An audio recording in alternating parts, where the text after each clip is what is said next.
શંકર ભગવાનના શિવલિંગ અહીંયા બહુ છે, તો એમનું દર્શન પણ થઈ શકે છે. જો મિત્રો, ઘણા બધા મૂર્તિઓ પણ છે, તેમના દર્શન કરવા જઈ રહ્યા છીએ અમે. આવો, નીચે જવાનો રસ્તો આવી ગયો છે. હવે નીચે તરફ જઈ રહ્યા છીએ. જો મિત્રો, આ મૂર્તિઓ પણ છે, તેમના દર્શન પણ થશે.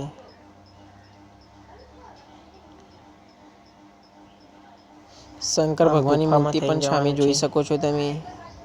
ત્યાં ઋષિ મુનિઓ તપ કરી રહ્યા છે. જો મિત્રો, આ દર્શન કરી લો. અને આ બાજુમાં શંકર ભગવાનની મૂર્તિ છે. આ બાજુમાં તપ કરવા વાળા પેલા છે, એમનું નામ તો ખબર નહીં.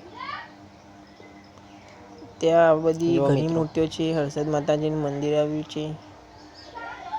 ત્યાં દર્શન કરવા, શંકર ભગવાનના દર્શન કરી શકો છો. જય મહાદેવ. જોવાનું પણ સારું છે મિત્રો. ત્યાં નંદી પણ છે. ચલો હવે આગળ.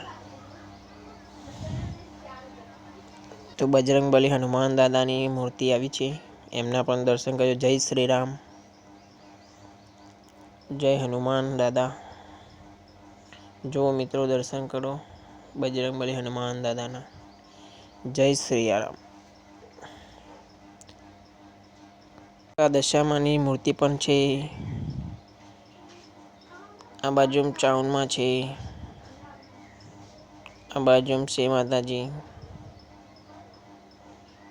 જો મિત્રો,